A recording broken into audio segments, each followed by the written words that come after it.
ቅድምና ፍቲ ቃሉ ምእታውና ኣብዚ ሓለፈታ ኢና ሪእና ነርና ሓደ ሰብ እንድሕር ኣሚኑ ሓደ ሰብ በቲ ክርስቶስ ዝገበሮ ዕለታ ኩሉ እንድሕር ኣሚኑ እንታይ ይጥቀም እንታይ ይርባሕ እንታይ ዓስብ ኣለዎ ዝብል ኣብዚ ሓለፈታ ኢልና ነርና ጽድቂ ሰላም ዕርቂ ይረክብ ኢልና ኣብዚ ሓለፈት ትምህርትና ተማሂርና ነርና ማለት እዩ። ድማ ታይ ዝነግረና ኣርእስቲ ሞት በአዳም ህይወት ብክርስቶስ እዩ ዝብል ካብ ቁጥሪ 11 ክሳብ 21 ዘሎ ኮይኑ ዓበይቲ ትምህርቲ እንረኽበሉ እቲ ናይ መጀመርያ ናይ ፍጥረት ወዲ ሰብ ብምሉእ መጀመር ዝኾነ ኣዳምና ድሓር ህይወትና ዝመለሰልና ክብርና ዝመለሰልና ማዕርግና ዝመለሰልና ሞገስ ጽድቂ ክብሪ ዝኾነና ጎይታና መድኃኒትና ኢየሱስ ክርስቶስ ክልቲኦም እናነጻጸረ እዩ ዝናገር ማለት እዩ። ከምዚ ከብለሉ ዝኽኣለ ከነጻጽረሉ ዝኽኣለ እንታይ እዩ? እቲ ዝተገበረልና ጸጋ ክሳዕ ክንደና እዩ። በአዳም ሞት ረኺቡና ነይሩ፣ ስቅያት ረኺቡና ነይሩ፣ ግርፋት ረኺቡና ነይሩ፣ ጥፋኣት ረኺቡና ነይሩ። ስለዚ ንሕና ኣብቲ ሞት ንሱ ስለዝነበርና ኣብቲ ስቅያት ንሱ ኣብቲ ግርፋት ንሱ ስለዝነበርና እቲ ድሓር ዝረኸብናዮ ጸጋ ከመይ ዝበለ ጸጋ እዩ? ብክርስቶስ እንታይ ኢና ረኺብና? ከመይ ኢና ተሳቒና ነርና? ከመይ ተገሪፍና ነርና? ከመይ ጎስቁልና ነርና? ድሓር ብክርስቶስ ዝረኸብናዮ ጸጋ ከመይ ዝበለ መዋጽእ ይፈጢሩልና ዝብል እዩ ቅዱስ ጳውሎስ ዝነግረና ማለት እዩ። ቁጥሪ 12 ክጅምር ከሎ ከምዚ እዩ ዝብል ብሰንኪ ሓደ ሰብ ኃጢአት ናብ ዓለም ኣተወ ብምኽንያት ኃጢአቱን ሞት መጸ ኩላቶም ስለ ዝወደሉ ድማ ሞት ናብ ኩሉ ሰብ ተሓላለፈ ኢሉ ይጅምር ማለት እዩ። ብሰንኪ ሓደ ሰብ ኃጢአት ናብ ዓለም ኣተወ እታ ናይ መጀመርያ ሓሳብ እዚኣ እዩ ዝብል ብሰንኪ ሓደ ሰብ ኃጢአት ናብ ዓለም ኣተወ እዚ ሰብ እዙይ ኣርእስቲ ሞት በአዳም ህይወት ብክርስቶስ ስለ ዝበልና እዚ ሰብ እዙይ ናይ መጀመርያ ግዜ እግዚአብሔር አምላኽ ንመጀመርያ ግዜ ዝፈጠረ ሰብ ክኸውን እንከሎ ስለዚ እዚ ሰብ እዙይ ብሰንኪ እዚ ሰብ እዙይ ማለት እዚ ሰብ እዙይ ስለ ዝወደቐ ሕግን ትእዛዝን እግዚአብሔር ስለ ዝተሓሰ ብሰንኪ ናይ ሰብ እዙይ መርገም ወይ ከዓ ብሰንኪ ናይ ሰብ እዙይ ውድቀት ኃጢአት ናምታይ ይኣቱ ናብ ዓለም ይኣቱ። ቅድሚኡ ግን ኣብዚ ክርደአና ዝግብኦ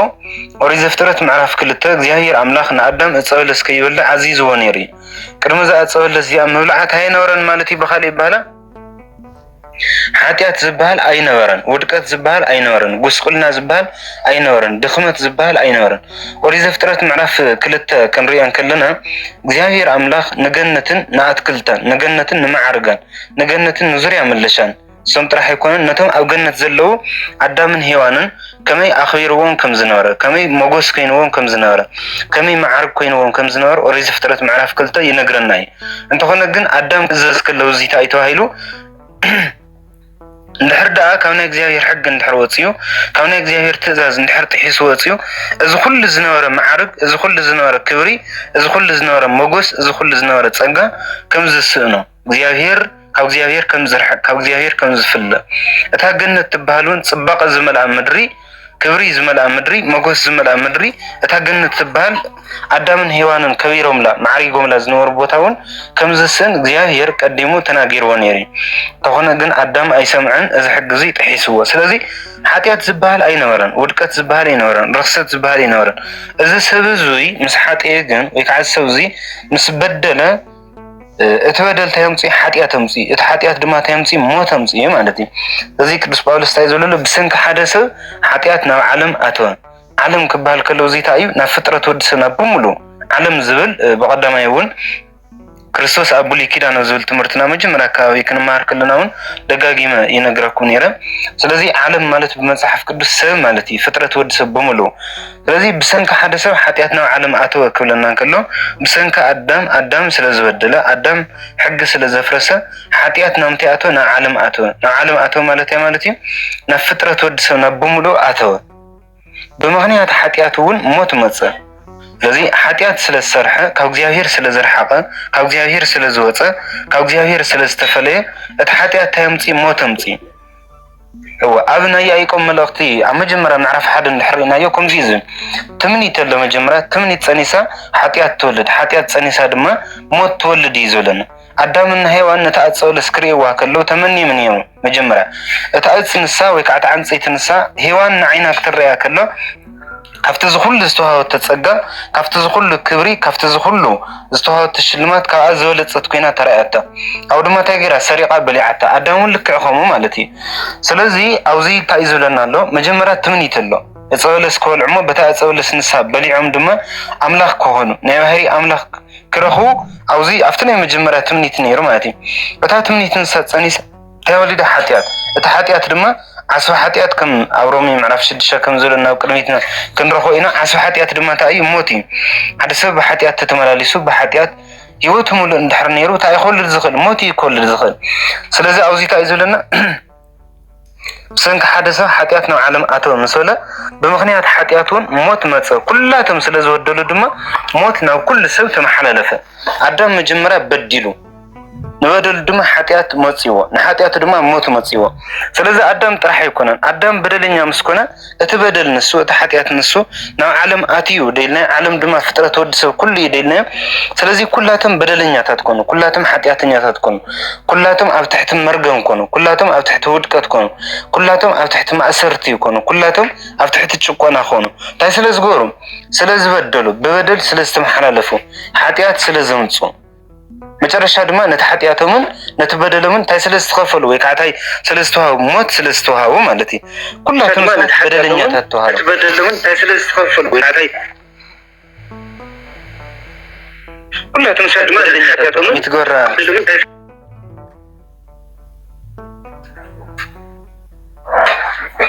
ክትኣትዉ ከለኹም ይትናገርኩም ኣሕዋተይ። ስለዚ ኩሎም ሰባት በደለኛታት ኮይኖም በደል ድማ ሓጢኣት ወሊዱ ሓጢኣት ድማ ሞት ወሊዱ። ስለዚ ኩሉ ሰብ ኣብ ትሕቲ መርገም፣ ኣብ ትሕቲ ውድቀት፣ ኣብ ትሕቲ ርክሰት፣ ኣብ ትሕቲ ጉስቁልና። ኣዳም ርእሲ እዩ። እቶም ካልኦት ኣካላት ኩላቶም ድማ ውሉድ ኣዳም እዩ። እቲ ርእሲ ምስ ሓመመ ኩሉ ኣካል ሕሙም ኮይኑ ኣካል ክሕመና ከሎ ኣብ ትሕቲ ዘላ ኣካላት ክሕመና ከሎ ርእስና ኩሉ ሕሙም ይኹን። ሓደ ኣካል ክሕምም ከሎ ኩሉ ኣካል ሕሙም ይኹን። ሓደ ኣካል ፅቡቅ ክስምዖ ከሎ ድማ ኩሉ ኣካል እንታይ ይኹን? ፅቡቅ ይስምዖ ማለት እዩ። ስለዚ እቲ ርእስና ዝኾነ ኣዳም እቲ ናይ ፍጥረት ወዲሰብ ናይ መጀመርያ ዘርኢ ዝኾነ ኣዳም ንሱ ምስ ሓመመ፣ ንሱ ምስ በደለ፣ ንሱ ሓጢኣት ናብ ሂወቱ ምስ ኣተወ መጨረሻ ሞት ተቐፅዑ ወይ ከዓ ሞት ወልዱ። ስለዚ ኣብዚ እውን እንታይ ዝብለና ኣሎ? ሓደ ኣካል ሓሚሙ ኩሉ ኣካል ሕሙም ከም ዝበሃል፣ ሓደ ኣካል ጥዑይ ኮይኑ ኩሉ ኣካል ጥዑይ ከም ዝበሃል፣ ኣዳም ርእስና ምስ ሓመመ ኩሉ ሰብ ሕሙም ኮይኑ፣ ኩሉ ሰብ በደለኛ ኮይኑ፣ ኩሉ ሰብ ሓጢኣተኛ ኮይኑ፣ እቲ በደል ሓጢኣት ወሊዱ፣ እቲ ሓጢኣት ድማ ሞት ወሊዱ ማለት እዩ። እና የነፃፅር እዩ ዘሎ ቅዱስ ጳውሎስ። ኣብዚ ሓለፈ እንታይ ተማሂርና ነርና? ስለዚ ኣመንና እቲ እምነትና እንታይ ወሊዱ? ፅድቂ ወሊዱ፣ ዕርቂ ወሊዱ፣ ሰላም ወሊዱ ደልና ነርና ወለ። ስለዚ ክሳዕ ክንደይና ዝኣክል ኢና ተጨቂና ነርና። ታዩ ኣብ ርእስና እንታይ ወዲቁና ነይሩ? ከመይ ዝበለ መርገም፣ ከመይ ዝበለ ጥፍኣት፣ ከመይ ዝበለ ርክሰትን ውድቀትን ነይሩ ንዝብል ብደንብ ጌርና ምእንታን ክንፈልጦ ኣብ ልዕሊና ዝነበረ ሞት፣ ኣብ ልዕሊና ዝነበረ ሓጢኣት ቅዱስ ጳውሎስ ደጊሙ የምፅኦ ማለት እዩ። ቁፅሪ 13 ሕጊ ሙሴ ቅድሚ ምምፁእ ሓጢኣት ኣብ ዓለም ነበረ እንተኾነ ኣብቲ ሕጊ ዘይነበረሉ እቲ ሓጢኣት ከም ሓጢኣት ኣይቁፀር ነበረ። ስለዚ እዚ ብኣንጻር እንታይ ኢና ንሪኦ? ብኣንጻር ሕጊ ሙሴ ኢና ንሪኦ። እዚ ኣብዚኣ ብደንቢ ክነስተውዕላ ዝግበአና ኦሪት ምን እዩ? ሮሜ ኣብ መልእኽቲ ሮሜ ምዕራፍ 1 እቶም ሕጊ ዘለዎም ብሕጊ ከም ዘቕፅዑ እቶም ሕጊ ዘይብሎም ድማ ቀዳማይ ብስነ ተፈጥሮ ወይ ከዓ ብናይ ተፈጥሮ ትምህርቲ መበል ካልኣይ ከዓ ብህሊኖም ኣብ ህሊኖም ብዝተዋሃቦም ሕጊ ከቕፅዑ ከም ዝኾነ ርኢና ኢና። ኣብዚ ግን ሓጢኣት ከም ሓጢኣት ኣይቁፀርን ነይሩ ክበሃል ከሎ ግን ብኣንጻር እንታይ? ብኣንጻር እቲ ናይ ሙሴ ሕጊ ማለት እዩ። እቲ ናይ ሙሴ ሕጊ ካብ ኣብርሃም ድሕሪ 400 ከይተዋሃበ እናሃለወ ከይተፃሓፈ እናሃለወ ከይወረደ እናሃለወ ሓጢኣት ዋላ እኳ እንተነበረ እንተኾነ ግን እቲ ሓጢኣት ከም ሓጢኣት ይቁፀር ነይሩ። ንምንታይ? ኣቦታት ናይ ዓለም በደል ነይርዎም፣ ናይ ዓለም ጥፍኣት ነይርዎም፣ ሓጢኣት ነይርዎም፣ ይመሓላለፉ ነይሮም። እቲ ሞት ኣብቲ ቅድሚ ሙሴ ሰልጢኑ ነይሩ። እንተኾነ ግን ዋላ ሞት ስልጣነ እናሃለዎ፣ ዋላ ሞት ሰልጢኑ እናሃለዎ እቶም ኣቦታት ናይቶም ኣቦታት ሓጢኣት ግን ከም ሓጢኣት ኣይቁፀርን ነይሩ። ንምንታይ ተተባሂሉ? እቲ ሓጢኣት ክገልፅ ዝኽእል ሕጊ ስለ ዘይተገለፀ ዝነበረ፣ ዘይተፃሓፈ ስለ ዝነበረ፣ ወይም ድማ ዘይወረደ ስለ ዝነበረ፣ ንሰባት ዘይተዋሃበ ስለ ዝነበረ ሓጢኣት ከም ሓጢኣት ኣይቁፀርን ነይሩ ማለት እዩ። ኣብዚ ሓለፈ ምዕራፍ 4 ቁፅሪ 15 ክንርኢ ከለና እንታይ ዝብል ተማሂርና ነርና? ሮሜ ምዕራፍ 4 ቁፅሪ 15 ሕግስ ቁጣ እዩ ዘምፅእ፣ ኣብቲ ሕጊ ዘይብሉ ግና ኣብኡ ምጣሓስ ሕጊ የለን ኢልና ነርና። ስለዚ እቲ ሕጊ ቁጣ እዩ ዘምፅእ፣ እቲ ሕጊ መቕሰፍቲ እዩ ዘምፅእ፣ እቲ ሕጊ እስሩሄት እዩ ዘምፅእ፣ ጭቆና እዩ ዘምፅእ። ሕጊ ዘይብሉ ግን ሕጊ ብሕጊ ክትኣስር ኣይትኽእልን። ስለዚህ እቶም ቅድመ ሙሴ ዝነበሩ ሕጊ ሙሴ ቅድመ ምውፅኡ ሓጢኣት ኣብ ዓለም እኳ ተነበረ ይንቀሳቐስ እኳ ተነበረ ይመሓላለፍ እኳ ተነበረ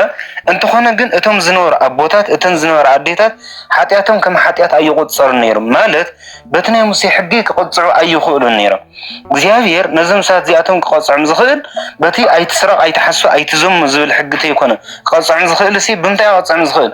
በቲ ኣብ ህሊንኦም ዘሎ ሕጊ ሓደ መበል ካልኣይካ በቲ ስነ ተፈጥሮ ወይም ድማ በቲ እግዚአብሔር ዝፈጠሮም ፍጥረታት ኩላቶም ንዓኣቶም ርኦም ማንነት እግዚአብሔር ዝፈልጦ ሕጊ ስለ ዝኾነ ስነ ተፈጥሮ እግዚአብሔር ነዚኣቶም ሓጢኣት ክቆፅረሎም ዝኽእል ቀዳማይ በቲ ሕሊንኦም እዩ። ካልኣይ ድማ ብምንታይ በቲ ስነ ተፈጥሮ ሪኦም ዘይተምሃሩ ዘይተመለሱ ናብ እግዚአብሔር እዚኣቶም ምዃኖም በዚ ክቆፅዖም እዩ። ተዘይኮይኑ ግን በቲ ሕጊ ሙሴ ገይሩ ግን እቶም ቅድሚ ሕጊ ሙሴ ዝነበሩ ሰባት ክቆፅዖም ኣይኽእልን። ንምንታይ ተባሂሉ ድማ እቲ ናይ ሕጊ ሙሴ መስፈርቲ እቲ ዝተዋህበ መስፈርቲ ቅድሚ ሙሴ ስለዘይነበረ ስለዘይወፀ ማለት እዩ። ስለዚ ቅዱስ ጳውሎስ እንታይ ዝብለሎ ቅድሚ ሕጊ ሙሴ ሓጢኣት እኳ ተነበረ ሓጢኣት እኳ ሰፊኑ ተነበረ ግን ድማ ሓጢኣት ከም ሓጢኣት እይቁፀር ነይሩ ክብል ከሎ ቅድሚ ሙሴ ዝነበሩ ሰባት በቲ ናይ ሙሴ ሕጊ ጌርካ ክትሰፍሮም ኣይትኽእልን። ንምንታይ ተባሂሉ ድማ እቲ ሕጊ ዘይተፃሓፈ ስለዝነበረ ሞት ግና ካብ ኣዳም ጀሚሩ ክሳዕ ሙሴ ኣብኣቶም ከም ኣዳም ትእዛዝ ብምጥሓስ ሓጢኣት ዘይገበሩውን ነጊሱ ነበረ። ኣዳም ከዓ ምሳሌ እቲ ክመፅእ ዘለዎ ነበረ ይብል ማለት እዩ። ክብሪ ምስጋና ንእግዚአብሔር ንጎይታ ኢየሱስ ክርስቶስ ይኹን። ስለዚ ኣብዚ ታይልና ነርና ቁፅሪ 13 ሓጢኣት ከም ሓጢኣት ይቆፀር ነይሩ ደልና ሓቂ ወዶ እሺ ሓጢኣት ከም ሓጢኣት ይቆፀር ዳ እምበር ከም ሓጢኣት ዳ ይረአ እምበር ሞት ከንታይ ይገብር ነይሩ ሞት ከንታይ ይሰርሕ ነይሩ ሞት ከንታይ ዓይነት ስልጣን ነይርዎ ወይ ከዓ ሞት ሲ ሙሴ ቅድሚ ሙሴ ዝነበሩ ሰባት ሲ ሞት ከመይ ይገብሮ ነይሩ ተይልና ነጊሱ ነይሩ። እዚ ሞት እዚ ክልተ ዓይነት ሞት እዩ ናይ ስጋ ሞትን ናይ ነፍሲ ሞትን ማለት እዩ። መንፈሳዊ ሞትን ስጋዊ ሞትን እዩ ክልቲኡ ጠቕሊሉ ዝሓዘ ሞት እዩ። ስጋዊ ሞትን ሰብ ባዕሉ ዘምፅእ እዩ መንፈሳዊ ሞትን ሰብ ባዕሉ ዘምፅእ እዩ። ኣዳም እግዚአብሔር ክፈጥሮ ከሎ ፀጋ ነይርዎ ንፅህና ነይርዎ ቅድስና ነይርዎ ልዕልና ነይርዎ ንኽመውት ንኽብስብስ ንኽፈርስ ሓጢኣት ንኽሰርሕ ካብ እግዚአብሔር ንኽፍለ ይኮነን ተፈጢሩ ነይሩ። እቲ ስጋዊ ሞትን እቲ መንፈሳዊ ሞትን መን ዘምፅእ እዩ ሰብ ባዕሉ ዘምፅእ እዩ። ሰብ ባዕሉ ናብ ዓለም ዘእትዎ እዩ። ሰብ ባዕሉ ናብ ህይወቱ ዘሰራጭው እዩ ናብ ህይወቱ ዘምፅእ እዩ። እግዚአብሔር ነቲ ናይ መጀመርያ ኣዳም ክፈጥር ከሎ ግን ብስጋዊ ሞት ንኽሞትን ብመንፈሳዊ ሞት ንኽሞትን ኣይኮነን ፈጢርዎ ነይሩ። ኣብዚ ብደንቢ ክነስተውዕሎ ዝግበአና ኦሪት ዘፍጥረት ምዕራፍ 1 ክሳዕ ምዕራፍ 5 ዘሎ ከባቢ ሕፅረ ቢሎ ንእሽተይ ክገልፀልኩም። ኦሪት ዘፍጥረት ምዕራፍ 1 እግዚአብሔር አምላክ ብዙሓት ስነ ፍጥረታት ይፈጥር ካብቶም ዝፈጠሮም ፍጥረታት ድማ ኦሪት ዘፍጥረት ምዕራፍ 1 ቁፅሪ 26 እንታይ ዝብል ንግበር ሰብአ በአርአያነ ወበአምሳሊነ እግዚአብሔር ነቲ ፍጥረት ወዲ ሰብ ዝበሃል በአርአያኡን በአምሳሉን ይፈጥሮ ካብኡ እንታይ ንክገብር ኢሉሲ ከመይ ይኮንን ኩሉ ፍጥረት እዩ ዝብል ካብኡ ንኩሉ ፍጥረት ስዛ ዘገዳም ይኹን እንስሳ ዘቤት ይኹን ንኩሉ ፍጥረት ሲ ንክገዝእ ስለዚ ንኩሉ ፍጥረት ዝገዝእ ንኩሉ ፍጥረት በዓል ስልጣን ዝኾነ ፍጥረት ወዲ ሰብ ናይ እግዚአብሔር አርአያ ናይ እግዚአብሔር አምሳል ሒዙ ተፈጢሩ። ኦሪት ዘፍጥረት ምዕራፍ 1 ቁፅሪ 26 ንረኽቦ ማለት እዩ። ኦሪት ዘፍጥረት ምዕራፍ 2 ክንከይድ ከለና ድማ ከምቲ ቅድም ኢለ ገሊፀ ዝነበርኩ እቲ ፍጥረት ወዲ ሰብ ዝበሃል ኣብ ኦሪት ዘፍጥረት ምዕራፍ 1 ዝተፈጠረ ምዕራፍ 2 ከመይ ኮነ ክንብል ከለና ክብሪ ነይርዎ ፀጋ ነይርዎ ኣይኮነ እንደኻሊእ ሲ እግዚአብሔር ነታ ፍጥረት ወዲ ሰብ ዝነበረላ ምድሪ ማይ ዘስትያ ዝኹዕታ ዝኹስኩሳ ምንም ስራሕ ዝገብረላ ማን ፍጥረት ኣይነበረን። ታይዳ ይዝለና እግዚአብሔር ነታ ምድሪ ንሳኳ ውሽጥን ውሽጥ ሲ ማይ የስትያ ነይሩ ንምድሪ ውሽጥን ውሽጥ ማይ የስትያ ነይሩ ማለት በወርቅነት ክንወስደ ከለና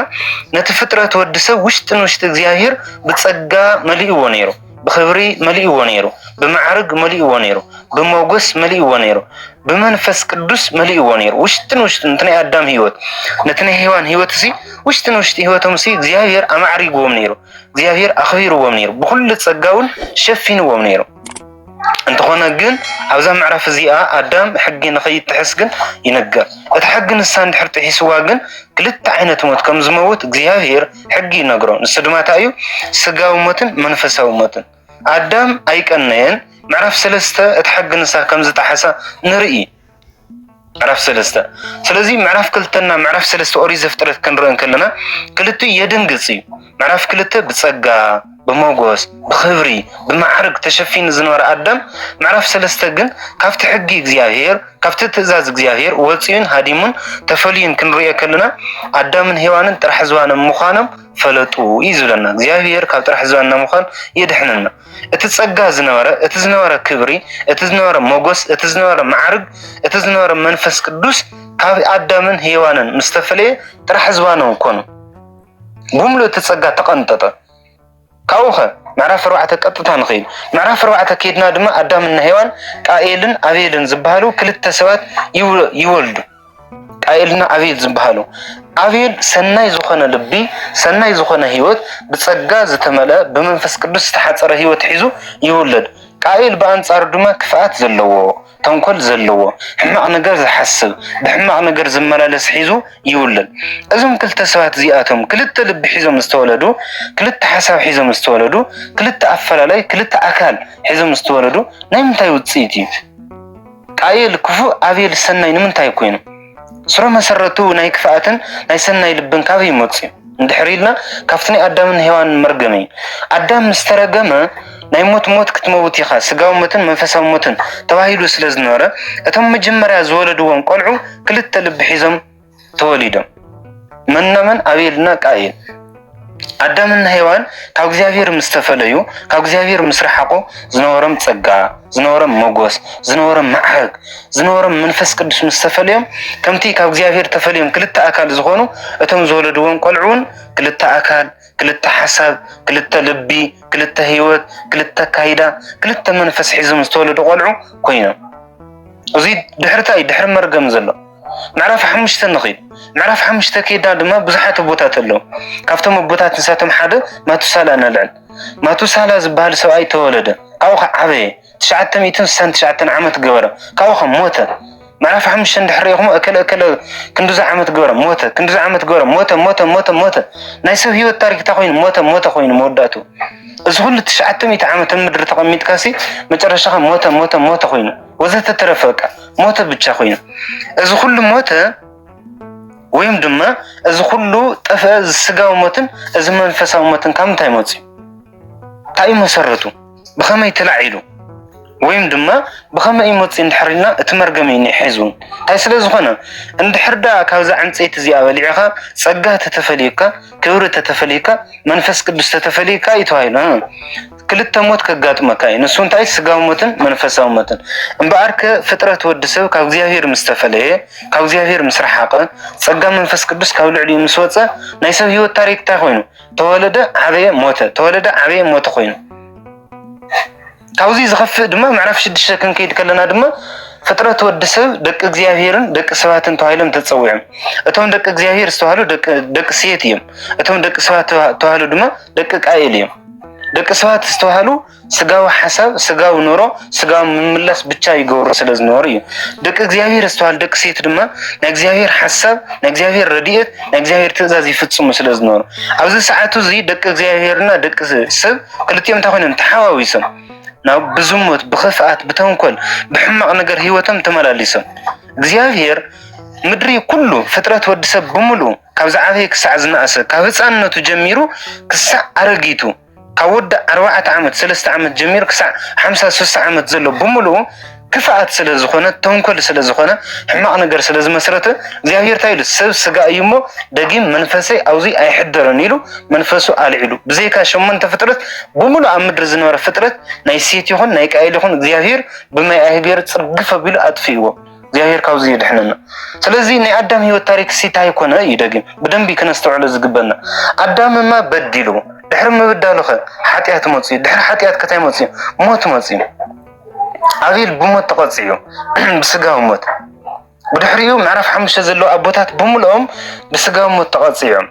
ويكان مقابر آتيهم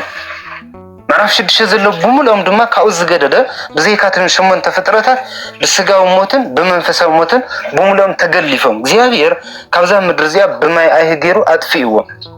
እግዚአብሔር ካብዚ የድሕንና ስለዚ እዚ ስለ ዝኾነ እንታይ ይብል ኣሎ ሞትሲ ኣብ ልዕሊ ኣዳምን ብሙሉእ ሕጊ እቲ እግዚአብሔር ዝወለ ነገር ብሙሉእ ዝጣሓስን በደለኛ ስለ ዝነበረ ኃጢአተኛ ስለ ዝነበረ እግዚአብሔር መንፈሱ ወሲዱ ስለ ዝነበረ መንፈሱ አልዒሉ ስለ ዝነበረ ኣብ ልዕሊ ኩሉ ወዲ ሰብ ስጋዊ ሞትን መንፈሳዊ ሞትን ሰልጠነ እዩ ዘሎ ሞት ግና ካብ ኣዳም ጀሚሩ ክሳዕ ሙሴ ኣብቶም ከም ኣዳም ትእዛዝ ብምጥሓስ ኃጢአት ዝገበሩ ይኹኑ ኃጢአት ዘይገበሩ ብሙሉኦም ሞት ነገሰ እንታይ ስለ ዝኾነ ካብ ኣዳም ብቻ ስለ ዝተወለደ እቶም ህፃናት ንምንታይ ሞይቶም ደቂ 1 ዓመት ደቂ 2 ዓመት እግዚአብሔር ብማይ ኣይ ንምንታይ ቀጽዕዎም ንምንታይ ጠፍዮም ወለደ ኣዳም ስለ ዝኾኑ ባህሪያው ውድቀት ባህሪያው ረኽሰት ባህሪያው ጥፋት ወይም ድማ ካብ ኣዳም ስለ ዝተወለደ ብቻ እዚ ውድቀት እዚ ሒዙ ስለ ዝተወለደ ብቻ ተኾይኖም ኩላቶም ብማይ ኣይም ብዝተፈላለየ ነገርን ቅጽዓት ክረኽቦም ክኢሉ ስለዚ እቲ ስጋዊ ሞት ይኹን እቲ መንፈሳዊ ሞት ከምዚ ገይሩ ኣብ ልዕሊ ደቂ ሰባት ነጊሱ ነበረ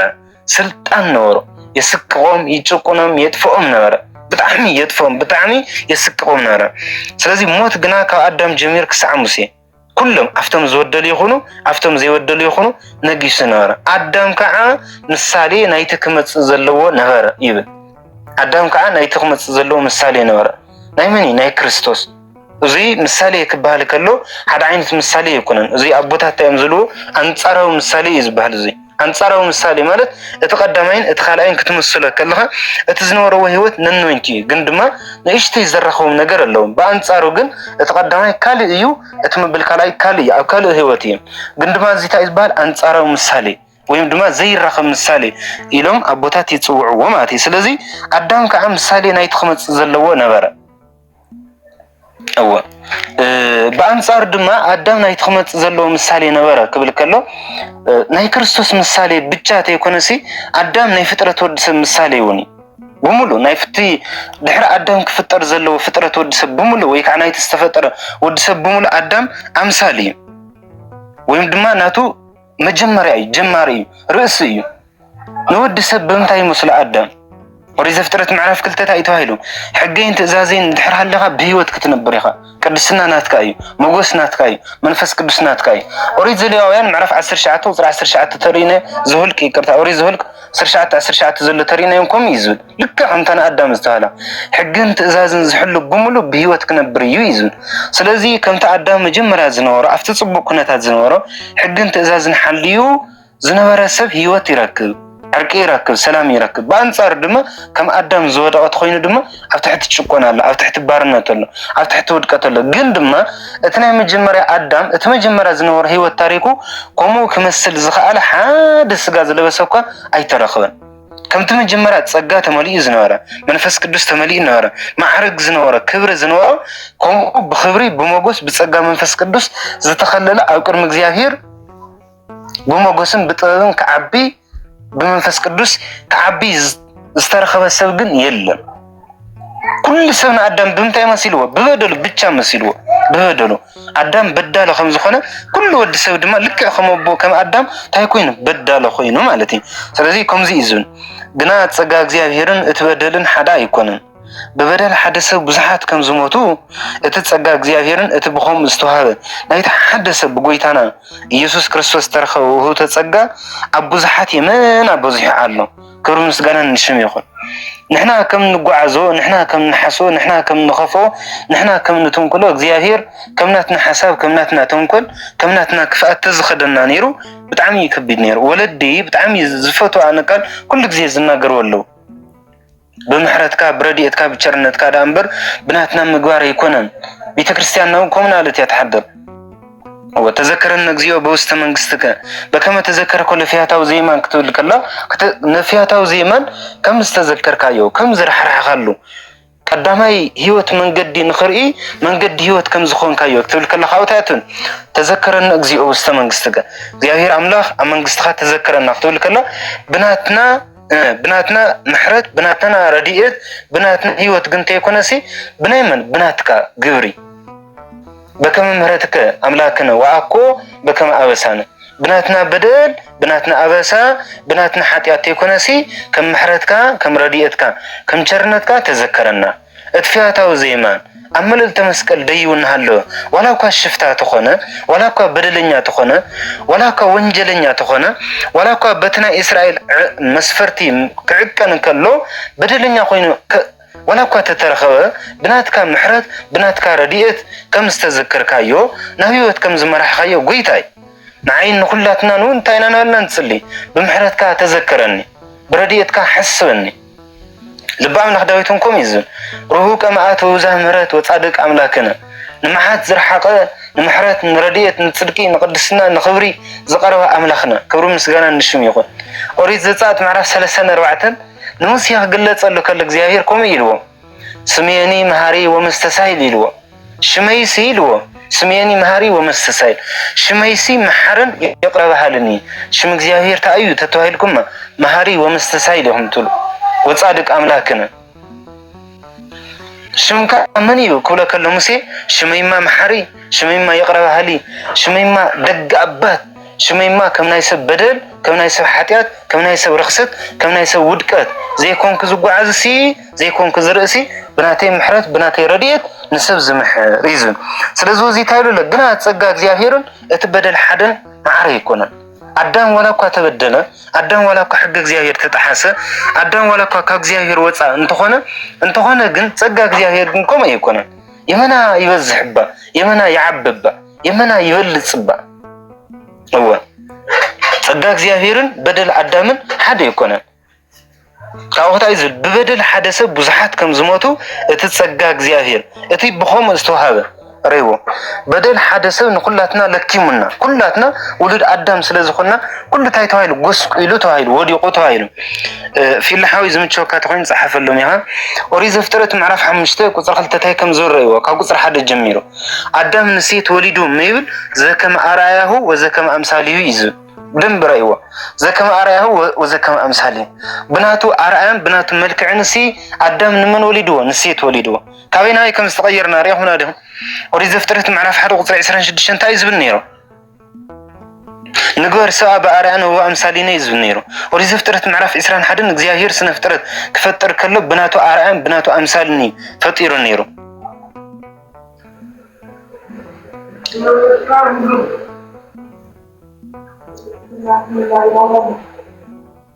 أي كرتان نتورك نيشن تقولان سات نيرا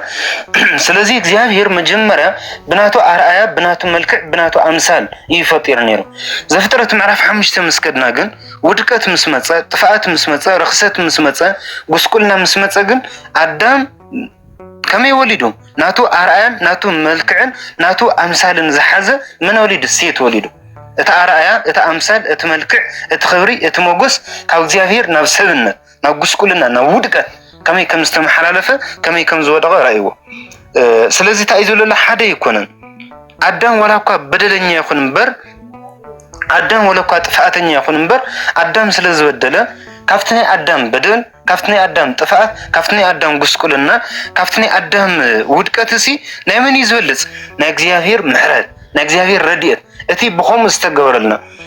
تعيزون أتتسجع زيافيرن أتي بخوم استوهذا بخوم الزبل حد جزي نرد دينا نردن بتعميز جرماني بخوم مالت أفتح مرني عندي هو يزبله بتسجع مالت بتروحهم كي تسعر كله كي دخم كله وحتى ما تسعرنا لكوينا تمس حتى تنيا تتنخون كونكو حتينا كوينا حسينا كوينا سرقنا كوينا عميتنا كوينا طفينا كوينا نيرنا حتى تنمسرح سي سعرني ودخامني ود أدم نمبالسي كم ود أدم كتحطني يكا كتبدلني يكا كتعمتني يكا قاوم تحلفي تخيل اتني أدم زقد فلك حمام اتني أدم زقد فلك ودكتسي بسرون أي ترفكا اتي بخوم استوها بتسقى خبالك اللي جنسي نسخاسي كي سعر كالو كي دخم كالو كي ورد كالو كندها خوينو استسقاللو استقرفلو زموتلو استسقاللو مقابر زقاتولو كالي أكاللو نسخا أو السرح زي ولا حاد إيد زبال نجر يبلكا إفيسون معاف كلتا كوتر شدشة ساعة شمن تتاي كم زول صحفوا زمتشوكم إفيسون كلتا كاو شدشة ساعة شمن تزلوا سلزي يتبخون مستجوارا نيتحدث بقيتنا يسوع كريستوس اتحدث بدل مصيو حتيات مصيو قصعات مصيو چقنا مصيو تفاعات مصيو اتمبل كالاي አዳም ናይ ተኸመጽ ዘሎ ካልኣይ አዳም አምሳልዩ ዴልና ሓቀይወዶ ስለዚ ትንመብል ካልኣይ ዝመጽ አዳም ክርስቶስ ስጋ ዝለበሰ ክርስቶስ ግን እቲ ብኸም ዝተዋ ናይ ተሓደሰ ብጎይታና ኢየሱስ ክርስቶስ ተረኸበ ውህብቶ ጸጋ ኣብ ብዙሓት የመና በዚሑ ኣሎ ኣብ ብዙሓት የመና በዚሑ ኣሎ በአዳም ተኣሲርና በአዳም ተጨቁይና በአዳም ተታሒዝና ከም ዝነበርና ጸጋ ጎይታ ኢየሱስ ክርስቶስ ድማ ኣብ ብዙሓት ፈይሰሎ ኣብ ብዙሓት ማዕረግ ኮይነሎ ኣብ ብዙሓት ክብሪ ኮይነሎ ኣብ ብዙሓት ሞገስ ኮይነሎ አዳም ሲ ጥራሕ ዝዋን ወፂኡ ጥራሕ ዝዋን ወፂና ጎስቁኢሉ ኣጎስቁኢልና ጠፊኡ ኣጥፊኡና ሞይቱ ቀቢሩና ኩሉ ኮይነና ናይ ክርስቶስ ግን አንጻር እዩ እቲ በግዕ ንመጀመርያ ግዜ አዳምና ሔዋን ክዳን ተዋሂቦም ዝነበረ በግዕ ታይ ከም ምዃኑ ኣብ ዝሓለፈ ነጊረኩም ነይረ አዳምን ሔዋንን መጀመርያ ጥራሕ ዝዋን ምዃኑ ምስ ፈለጡ ንርእሶም ታይም ገይሮም ቆጽሊ እዮም ሸፊኖም እግዚአብሔር ግን ካብ በግዕ ቆርበት ኣምፂኡ ታይ ገይሩሎም ንአዳምና ንሔዋን ሸፊኑሎም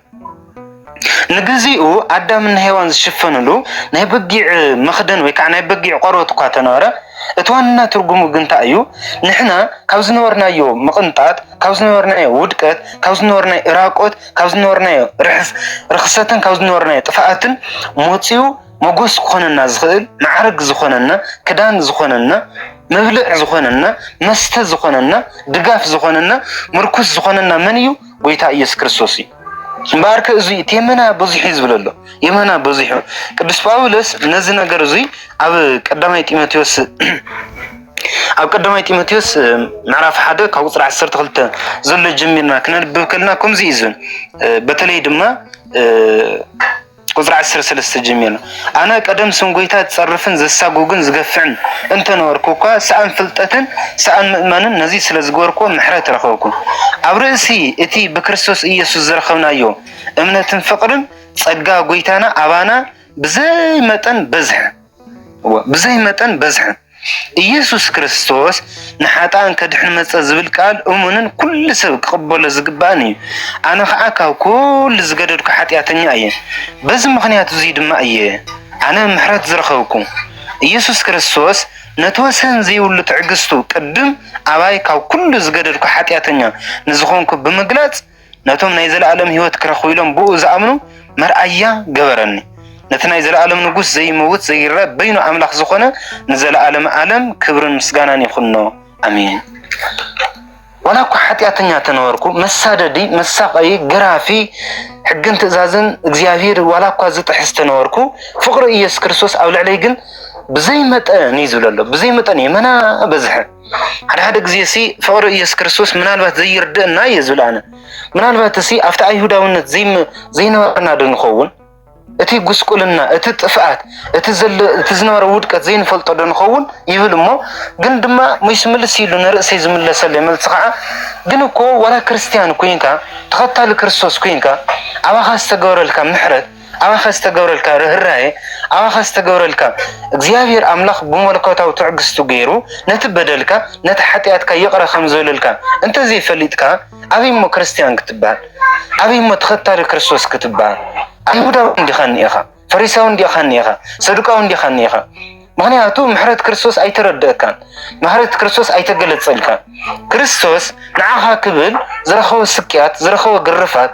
ንዓኻ ክብል ዝሞተ ሞት ንዓኻ ክብል ዝረኸበ ኩሉ ነገር ተዘይተረዲእካ ከመይ ጌርካ ተኸታሊ ክርስቶስ ይልካ ኣፍካ ክትውፅእ ትኽእል ከመይ ጌርካ ክትምካሕ ትኽእል ኣብዚ ሓለፈን ትምህርትና ታይልና ነርና ንሕና ሲ በዚ ተስፋ ጥራሕ ዘይኮንና ንመካሕ ሲ ብመከራና እውን ንምካሕ ኢሉ ነይሩ ቅዱስ ጳውሎስ ንሱ ከም ዝተመከረ ቅዱስ ጳውሎስ ክመከር ከሎ ኣነ ሲ በቲ ናይ ክርስቶስ መከራ እንታይ ገብር ኣለኹ ይምካሕ ኣለኹ እዩ ዝብል ነይሩ ግን ድማ ተኸታሊ ክርስቶስ ኮይንካ ኣባኻ ዝተገበረ ፍቅሪ ኣባኻ ዝተገበረ ትዕግስቲ ኣባኻ ዝተገበረ ሕያዋይነት ኣባኻ ዝተገበረ ሰላም ኣባኻ ዝተገበረ ዕርቂ ተዘይፈሊጥካዮ ተኸታሊ ክርስቶስ ክትኸውን ኣይትኽእልን ብስሩን ኣይትብልን ናይ ምባል መሰል እውን ይብልካ ንምንታይ ኣይፈለጥካዮን እያ ኣብ ሂወትካ የሰራጭኻዮን ከም ቅዱስ ጳውሎስ ኣሰያ ይበልካ ገላትያ ምዕራፍ 2 ምዕራፍ 3 ክወድእ ከሎ እንታይ ዝብል ምዕራፍ 2 ወኣነ ዝፀጋ እግዚኣብሔር የቃልልን ከመይ ገይረ ብምግባር ይድሒና ክብል ኣነማ ሓጢኣተኛ እንድየ ኣነማ ውዱቕ እንድየ ኣነማ ጥፉእ እንድየ ኣነማ ረኺሰ እንድየ ነይረ ኣነማ ተጨቆይነ ተኣሲረ እንድየ ነይረ ኣነ ዝፀጋ እግዚኣብሔር የቃልልን እዩ ዝብል ስኻ እንታይ ትገብር ኣለኻ እትጥፋአትካ ትፈልጦ ዶ እትጉስቁልናካ ትፈልጦ ዶ እትጥፋአትካ ትፈልጦ ዶ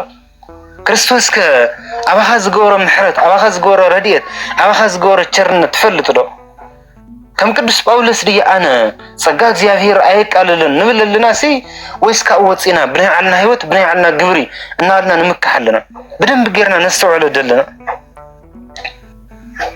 አነ ቶም ፍቅሪ ክርስቶስ ኣብ ልዕሊኦም ዝተገለጸሎም ኣሕዋት የመና እዮም ዝቆኑኒ ብጣዕሚ ፍቅሪ ክርስቶስ አባኻ ከመይ ከም ዝተገለጸ ካብ ዝኩሉ ጭቆና ካብ ዝኩሉ ግርፋት ካብ ዝኩሉ ስቅያት ኣውፅዩ ፍቅሩ ኣብ ልዕሊኻ ከመይ ከም ዝገለጸ ምርዳእ ብጣዕሚ ዓብይ ነገር እዩ ቀዳማይ መልእክቲ ዮሐንስ ምዕራፍ 4 ቁጥር 10 ኮም ይዝን ፍቅሪ እዙ እዩ ንሕና ስለ ዘፍቀርናዮ ንሕና ስለ ዝተኸተልናዮ ንሕና ስለ ዝሰማዕናዮ ንሕና ስለ ዘርአናዮ እንተ ይኮነስ ንሱ ስለ ዘፍቀረና ይብልሞ ስለ ተሻዓተ ምልስ ይልታዩ ብወዱ ብህይወት ምእንታን ክንነብር እታ ኣብኡ ዘላ ፍቅሪ ኣባና ብወዱ ገለጸልና ታይ ብምግባር ብምስቃይ ብምግራፍ ኣነሲ ፈትወኩም እየለኩምሲ تقبلكم نودي تتقرفوا لي تتسألوا ليس كم يقرأ فتوكم كم يقرنا خبر حريب بحد بهيوت كنا برنغل نودي تقبلكم قرفكم ليس سقيلكم ليسي أحميكم ليسي وخم يقرنا بحد هنقصلا تحولنا تناخا خم يقرأ قلت تفقرنا خم يقرأ قلت نزي سلز خانوني قدس باولس أفتي رومي ملقتي معرف حمشة أم الجمرة هايزولنا عند حرب بموتو ካብታ ዓረቅና በህይወቱ ዳ ክንዲና ኢና ዘይን ጸደው እግዚአብሔር ብሞት ወዱ ካብታ ዓረቅና ናብ እምነት መስአተና ናብ ጸጋ መስአተና ናብ ፍቅር መስአተና ወልደይ ኢሉን ጸውዕና ታሆይ እንዳ ዘይፈቶና የመና በይፈቶና ገና ጥፋአትና ሃልና እኮ ብሞት ወዱ ዝተዓረቅናሲ ናብ ጸጋ መስአተና ናብ ክብር መስአተና ናብ ሽልማት መስአተና ናብ አክሊል መስአተና ዳ ታሆይ ዘይፈቶና ይፈቶና ባ ደቀይ ባይሉና ملأت منفس قدس بايبنا نحناون أبوي بانولا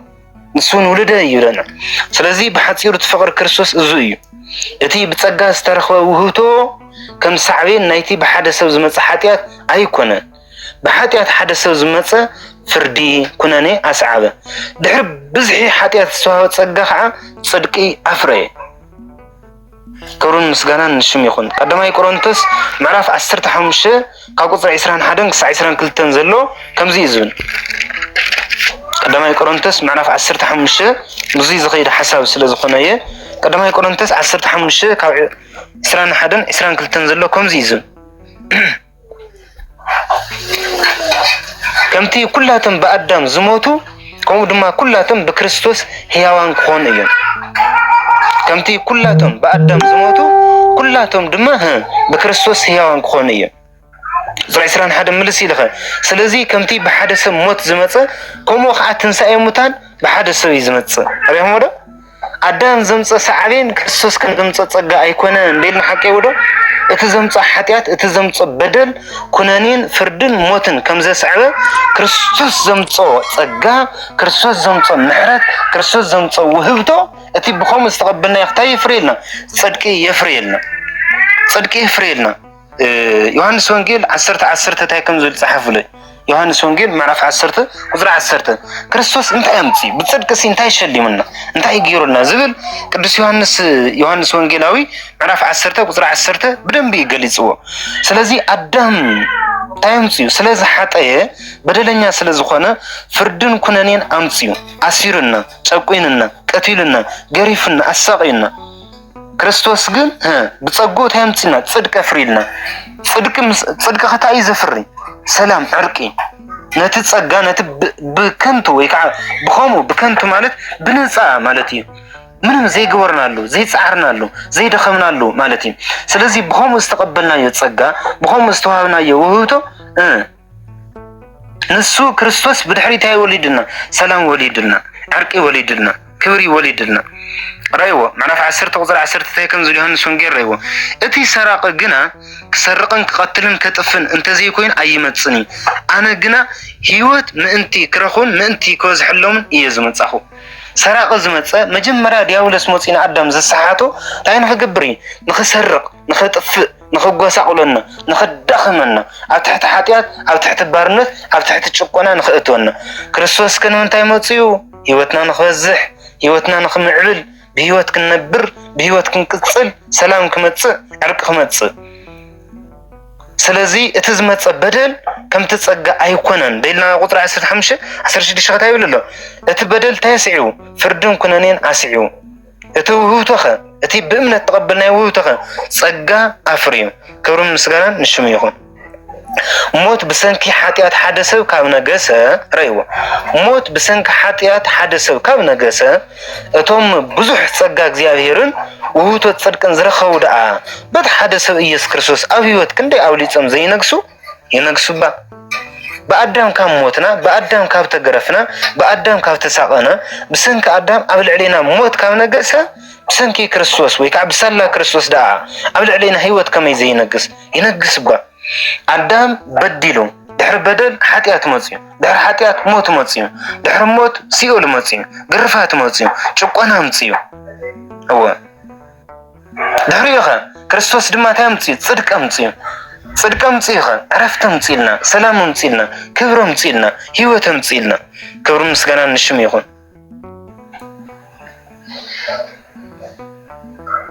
عسر شمنت انبار كمتي بناي حدا سب بدل ناو كل سب كناني زمتص كومو دما بناي حدا غبر صدقي نكل سب هيوت تصدق مص ابزي بدنبي اطيقه خنغرا زدل ነገር حنتلا انبار كمتي بناي حدا سب بدل ناو كل سب كناني زمتص يلو حدا سب سلازبدله بدحر بدل دما حاتيات بدحر حاتيات كناني فري موت طفات كم زمتص بناي حدا غبر صدقي عزيزنا بدنبي كنستوعلا زغبنا ات غبرسي من يغيو عسرت حقي عزيزنا بدنبي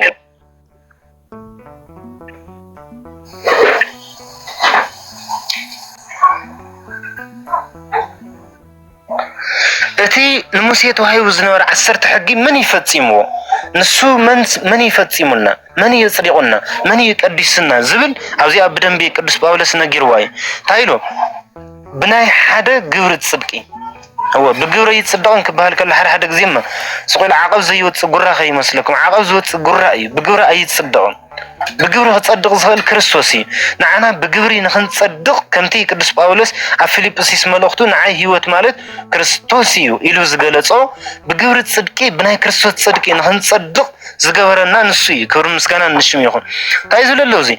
بناي حدا جورة تصدقي اتصدق اتغورس من يغيرو اتعسرت حقي من فتسيمو زي سرقه زي حسو زي عمص كل ነገር زي غبره كمتي قدس باولس اوران ملؤختو كمانا حطيات ብቻ زي ፈጸመ وهيوتو ግን كمانا ሙሉ استمالالسس من يو ኢሉ خገልጸ ከሎ ሊቀ ካህናትና እዩ ናትና መከራ ዝፈልጥ ናትና ሓዘን ዝፈልጥ ናትና ውድቀት ዝፈልጥ እንተኾነኸ ናብ ሓጢያት ዓለም ግን ዘይኣቶ ናብ ርክሰት ግን ዘይኣቶ እቲ ግብሪ ጽድቅ ግን ዝፈጸመ ንኩሉ ሰብ ድማ ህይወት ዝህብ ጽድቂ ይመጽ ዮሐንስ ወንጌል ምዕራፍ 1 ታይ ዝብል بموسى حقن أوريتن تهايو ما يقول بكريستوس جن صدقي كونلنا إذن بدم بغيركم استوعبوا بموسى حقن أوريتن تهايونا موسى شو بيلنا أخيدو تشكما تزيد تشكيم كه تفرسكا تودعك تخصسكا يا إلنا كسيسنا أخيدو موسى كريستوس جن كسيسنا زي كون أخيدو سي أنا في قلنا يخيدو نازل العالم هيوت كن نافق نازل العالم هيوت كن كتل نازل العالم هيوت كن سعري يجيرنا عاوز تعيزوا له مسيلكم هو بجبري تصدقي بناي حدا جبري تصدقي نقول لسب هيوت تصدقي نسو تصدق مسجواره نسو بحق يتعزز مسكونه نسو بحق بتعزز المستمر على سه نعنا التخصص التقتل التأثر التشكون يكون هيونا تايدا هيوت تصدق مصات دحرمن دحر كريستوس تانا موسيغن نعم قصري كادو هو نعت قتل زمي خادو هو نعت قتل كندي قتلتكم زخنها فيديو بتاعم انتو قتل سي حنت حفتي دويلات ليش نواقعت النيرا غري من ولا توري زصات تمهري تخونكو جن مستحفتي كوينه دقيمه خنبو كلخسي بقى تفلت دهم يفرحك كوي بتاع مسخفكف كوي زبلك هادس كلام كين كانت حقن الصوتريه كلخكو واشتخا قلشلش كوي زبلك أريد زات معرف إسرع حدا ساعة إسرع ربعة تنزل رأيه هاي زول لما أطريك جبر راوي كان هي 6 عامته هذا إبراو باري نحر طريقة 6 عامت جزء عم بالشواع عامت نتأخذ نحر دليو بنتأخذ سيخليو نحر مساحات متشين يقتل ينحر الدم كل تزنو بالسقار كفيديو تعمل كلت أذن بسقار أم كل كاسي نتسجع عسير كانت كباريا جورا زهيرام لكوزي دحنا داينا تمسك نمبر حزن السوتشك وأنا إنيرو أسرويتي نيرو صدفي نيرو موتي نيرو تأثر تشك وأنا نيرو داويت زي سلز فلتيو أتهم حتياتهم زي تحدق أتهم حتياتهم زهير يقرز ولا اللهم حتياتهم زحدق اللهم بتصانيو زال داويت زي سلز فلتيو أتشك وأنا أتبارنت أتودك سلز فلتيو سلزي كريستوس نعنا تأيونا أتجبري أتحجي بعلو فتسيمو فتسامي هج خوينو أريد مني ماتيو سونجيل حمش 10 شعتكم يزن أنا أريد النبياتن كسعرهم زيكم كمتسياسي كيف تصومهم يمتسي يزن سلازي كريستوس فتسام حقيو نحق فتسامي فقريو نبلمو على حد زي بدم بخردنا يقبوت قانقا نحق فتسامي فقريو اتفارمني كريستوسي حقز فتسامي كريستوسي بعلو كبر مسغانا نشم يخون نسونا تحق مس فتسامي قل نعنا تاي قدي فلنا خيرو نعنا انتهي ولنا خيرو نعنا انتهي وريد لنا خيرو نقول لسا هيوات التوهيد صدقي مهتسات تأثر يكونتن تتشكون يكونتن نافت حتى تورد يكونتن نعم قتلك أي قرفك أي نوال التفرارح يكونتن تايدا هيوات التوهيد صدقي قدي فلنا خيرو كبر مسقانا نشم يخون بدقامي بزي مئزاز حدث بزحات حتى كم زخونو كم وقعب بمئزاز اتحاد بزحات صادقان خوني حدا ندوم حدا ممرز راخو زيسي مليون بليون يلقليت ولت اقلل صاملتي بسنك ادم مليونات حطنياتات كم زخونو بسنك بسلا كريستوس دما بليونات صادقان خوني يمزبل حدا مبرهر مصحف زرخوكم يقرم بطعمي بسنك حدا سب بزحات حاتياتنياتات كاو كونو بزحات بدلنياتات كاو توهالو بزحات طفئنياتات كاو توهالو كريستوس بسترحو تصدقي كريستوس بستقادلو تقادلو كريستوس بستمرالس هيوت بزحات تايكون يوم صادقان كبهاليم هيوت التوحيد صدقي يقري فلنا ديل نحكي ودا بتات صدقن ساتاي تهالم يتصوعوا صادقان يبهال أبراهام كنعان نخاتو ولاد نخولد أبراهام آمنمو امنتو صدق خوين تقوصرلو كم استوحاله نحنا دما كريستوس تقري فلنا كريستوس تساقيلنا كريستوس مويتلنا اتي بكريستوس زامنا امنت تايبال كم صدق خوينو تقوصرلهم تباهيلنا كم أبراهام نموغس كم أبراهام نودس كبر مسغانا يسوع كريستوس يون بو كوي بو سلازاتنا نعرف حمش مجمره زلت تذكر تخون يغم تايزول قدر خلت بو انا بزحز لنا يتصقى بامنت اتنا يزول او لا تصقى تقبلي او تشقنا يكونني او سريت يكونني دس زول تصقى ايو هيوته زهود صدق ايو سلاز بو اتنا بمن بكريستوس بمتاينا اتينا نحن بامنت بزحن صادقنا توهيلم تتصويع بزحت بمن بكريستوس حاتيات من تخبزح حقاته أفت حاتيات زوز حقنا أو تصقاه يمنا بزح هو حاتيات من تخبزح مالت حاتيات من تخفلت حاتيات نياتات سوات بزحت مخانم من تنكفلتو كم تزول كوخهم من نمسب عسرت حقي تزي متصنيرو كريستوس انتي كم زقبر اللهم بتلي اتمنى اوريت ساعات زنو ربوتات اي مفلطو نيرم كما عانت صقا كما عانت صدقي كما عانت كبري كما عانت موقس كم زخون اللهم كريستوس اي ما تردهم النيرو انت خونا جن انتان كردهم حاتيات نحاتيات زبزح نحاتيات زقلت تايموتي حق موتي قلاتيا معرف سلستخم يزن